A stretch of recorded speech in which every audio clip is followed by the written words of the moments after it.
अस्सलाम वालेकुम everyone, welcome back to my channel Daily Moments. अगर आप लोगों ने मेरा चैनल अभी तक सब्सक्राइब नहीं किया तो आप सब्सक्राइब का बटन प्रेस कीजिए और साथ में बेल आइकॉन भी ज़रूर दबाइएगा ताकि आने वाली वीडियोस आप तक टाइमली पहुंच जाएं।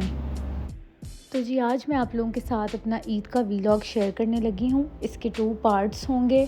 तो जी पहले पार्ट में आपको बताती चलूँ कि मेरे बड़े ब्रदर इन लॉ की फ़ैमिली आ रही है सऊदी अरेबिया से हम लोगों के साथ ईद मनाने के लिए। तो जी हम यहाँ पे एयरपोर्ट जा रहे थे उनको रिसीव करने के लिए और काफ़ी ज़्यादा रश लगा हुआ था। यहाँ देख के इस बात का एहसास हुआ कि जब हमारे अपने आते हैं दूर से, जो परदेसी हैं, जितने भी अपने हमारे गए होते हैं, तो उनको मिल के कितनी एक मतलब अच्छी फ़ीलिंग आती है, कितना एक मतलब इमोशनल सा वो मोमेंट होता है। तो जी हम लोगों ने भी फिर अपने प्यारों को रिसीव किया और घर आ गए। और जी फिर ये अगली सुबह की बात है कि सफाई वगैरह जो है ईद की वो शुरू थी, चल रही थी। तो मैंने अपने रूम की डीप क्लीनिंग आपसे बड़ी डिटेल में शेयर की हुई है, तो वो वीडियो ज़रूर देखिएगा। अगर आपको नहीं पता तो मैं डिस्क्रिप्शन में उसका लिंक शेयर कर दूँगी। तो जी बाकी भी जो कमरे हैं वो भी आज आपको थोड़े थोड़े दिखाती हूँ। वैसे तो अल्लाह का शुक्र है, घर जो है हम लोग साफ़ सुथरा ही रखते हैं, ज़्यादा गंदा होने ही नहीं देते, क्योंकि डेली बेसिस पे ही अगर हम उसको साफ़ करेंगे, मेंटेन रखेंगे, तो घर जो है वो गंदा होगा ही नहीं। तो जी एक ये बेडरूम है, ये भी देखें साफ़ ही पड़ा हुआ है और अभी इसकी सफाई होनी है और ज़्यादा होनी है। और जी फिर मैं आपको दूसरा बेडरूम दिखाती हूँ। ये भी बेडरूम देखें साफ़ सुथरा है, इतना कोई यहाँ पे गंद वगैरह नहीं डला हुआ या पड़ा हुआ। तो जी यहाँ पे भी अभी सफाई होनी है, तो आहिस्ता आहिस्ता करके जो है फिर काम को कंटिन्यू करेंगे, क्योंकि ईद पे जो है ना वो सफाई बहुत ज़्यादा ज़रूरी हो जाती है। तो जी ये वो दिन था जिस रात जो है चांद रात थी, तो इस दिन काफ़ी काम था, सब कुछ वाइंड अप करना था। और जी फिर ये ऊपर की सफाई करवा के मैं बेसमेंट में आ गई। तो बेसमेंट में काफ़ी ज़्यादा जो है ना कूड़ा जमा हो जाता है, पता नहीं कैसे हो जाता है, क्योंकि यहाँ पे हम लोगों के हेल्पर्स भी सोते हैं। यहाँ पे मेरी ट्रेडमिल भी है, मैं ट्रेडमिल करती हूँ, साथ में कपड़े प्रेस होते हैं। तो ये जगह मुझे ऐसे फ़ील होता है कि काफ़ी ज़्यादा यूज़ होती है। तो जो जगह वैसे ही ज़्यादा यूज़ हो रही हो वहाँ पे गंद वगैरह जो है जल्दी पड़ जाता है। तो फिर मैंने जो है वो बेसमेंट वगैरह भी जो है अच्छे तरीके से वाइंड अप करवा ली, क्योंकि पहले ही हमारी डीप क्लीनिंग हो चुकी हुई थी। बस ये ऐसे ही ईद से एक दिन पहले ना पूरे घर की जो है एक सफाई होती है। तो जी फिर भी आप लोग देखेंगे कितना ज़्यादा कचरा जो है ना बेसमेंट से निकल रहा है। अभी यहाँ की सफाई हुई हुई थी, उसके बावजूद भी इतना कचरा आ गया यहाँ पे।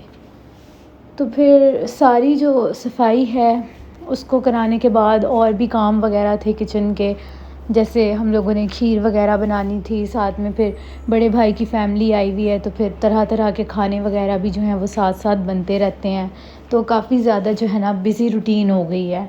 फिर जी काम करते करते और मेहमान देखते देखते रात हो गई, तो हम लोगों ने फिर मेहंदी लगवाने के लिए बुलाया। हमारी कुक की बेटी हैं, बहुत अच्छी मेहंदी लगाती हैं वो, और उनकी सिस्टर आई और उन्होंने हम लोगों को मेहंदी लगाई। तो जी ये मेरी छोटी नीस ने लगवा ली और ये बड़ी वाली जो भतीजी है वो लगवा रही है। उसको फिंगर्स वाला डिज़ाइन बहुत अच्छा लगा ना। तो मुझे ख़ुद पर्सनली इतने एलिगेंट और मिनिमल डिज़ाइंस ही पसंद आते हैं। तो अभी मेरी बारी आई नहीं थी, ये मेरा बच्चों जैसा हाथ देखें, अभी मुझे मेहंदी लगनी थी। चांद रात तो अल्हम्दुलिल्लाह बहुत अच्छी गुजरी। फिर जी ये ईद की सुबह थी और हम सब तैयार श्यार होकर मस्जिद चले गए ईद की नमाज़ पढ़ने के लिए। बहुत अच्छा लगता है, हर साल हम लोग इकट्ठे होकर मस्जिद जाते हैं नमाज़ पढ़ने। तो इसका ये मतलब नहीं है कि हमने कुर्बानी का हक अदा कर दिया, बल्कि कुर्बानी, ये जानवर ज़बह करना तो एक कुर्बानी का तसल्सल था। उससे पहले कितनी कुर्बानियाँ। फिर अल्हम्दुलिल्लाह हम सब लोगों ने ईद की नमाज़ पढ़ ली और सबको ईद भी मिले। और जी ये जानवर हैं जिनकी कुर्बानी हम लोगों ने करनी थी, तो कुर्बानी जो है हम लोगों के दूसरे घर में हो रही थी। और ये सारे कसाई वगैरह और जो घर के एक दो हेल्पर्स हैं वो बैठे हुए हैं, साथ में गोश्त बनवा रहे हैं और सारा काम चल रहा है। और जी ये फिर गोश्त इधर आ रहा है ऐसे टब्स में बारी बारी, और यहाँ पे हम लोगों ने अपनी डाइनिंग टेबल को साइड पे करके ना, तो इधर ये इसको कहते हैं पंजाबी में पल्ली वो पल्ली हम लोगों ने बिछाई हुई है, मुझे पता चल गया अब इन चीज़ों का। और जी ये मेरी सबसे बड़ी सिस्टर इन लॉ हैं वो, और जो मेरी मदर इन लॉ हैं अम्मी, उनके साथ वो मिलके गोश्त बनवा रही हैं। और जी किचन में मेरी दूसरी बड़ी सिस्टर इन लॉ बैठी हुई हैं, उन्होंने आज के दिन सारी कुकिंग करनी थी, तो वो और जो हमारी हेल्पर हैं वो गोश्त की सफाई वगैरह कर रहे हैं। ईद के दिन हमारा मेन्यू था नमकीन गोश्त, हल्के से नमक मिर्च वाला था वो, और साथ में मटन कढ़ाई, जो कि सब ने बहुत शौक़ से खाई है। मैं और मेरे हस्बैंड हम दोनों मटन नहीं खाते, और ईद के दिन मेरा ऐसा सच कोई काम भी नहीं था, क्योंकि ना मैंने गोश्त को हाथ लगाना होता है, ना मैंने गोश्त खाना होता है, ना बनाना होता है। तो मैं ऐसे ही बस इधर उधर फेर रही थी, ऊपर नीचे के काम कर रही थी, पैकेट्स पे नाम लिख रही थी और काम होता हुआ देख रही थी। तो मैंने इसी तरह से अपना ईद का पहला दिन जो है वो गुज़ार दिया। और जी इधर ये पैकेट्स वगैरह बन रहे हैं जो डिस्ट्रीब्यूट करना है गोश्त रिलेटिव्स में, और कुछ नीडी लोगों को जो देना होता है। तो जी यहाँ पे जो है ये सीन है कि घर के बच्चों को बहुत शौक़ है कि वो अपने हाथ से सब लोगों को जो है, जो ज़रूरतमंद लोग होते हैं, तो उनको अपने हाथ से पैकेट बना के जो हैं वो गोश्त का पकड़ाएँ। तो जी यहाँ पे जी 3 बच्चे जो बाहर से आए हुए थे, उनको बहुत शौक़ हो रहा था इस चीज़ का, तो उन्होंने कहा कि जी हम जो हैं ख़ुद अपने हाथ से लोगों को जो है वो गोश्त देंगे। तो साथ में जी वो गोश्त दे रहे थे और मैं पीछे से उनको रिकॉर्ड कर रही थी। मुझे तो पर्सनली ये सीन थोड़ा जीतो पाकिस्तान वाला ही लगता है, लेकिन चलो अल्लाह ताला कबूल करे इन चीज़ों को। और जी ये बच्चा छोटा सा इतनी खुशी से गोश्त का पैकेट लेके भाग रहा है ना।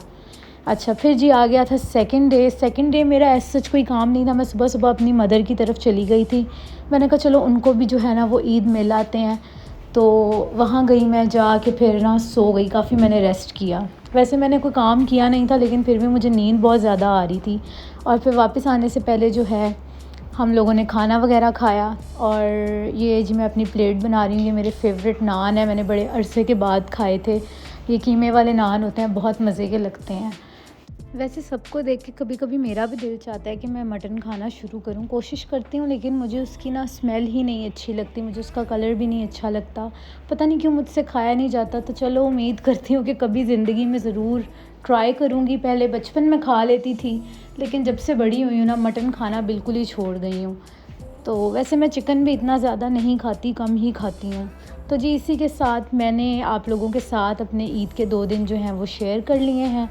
तो पार्ट 2 का वेट कीजिएगा, जिसमें बहुत कुछ मज़ेदार सा है, मतलब अच्छे अच्छे खाने बनेंगे। तो आई होप कि आपको मेरा आज का वीलॉग बहुत अच्छा लगा होगा। मेरे चैनल को ज़रूर सब्सक्राइब करें, वीडियो को लाइक शेयर करें और अपना बहुत सारा ख्याल रखें। अल्लाह हाफ़िज़।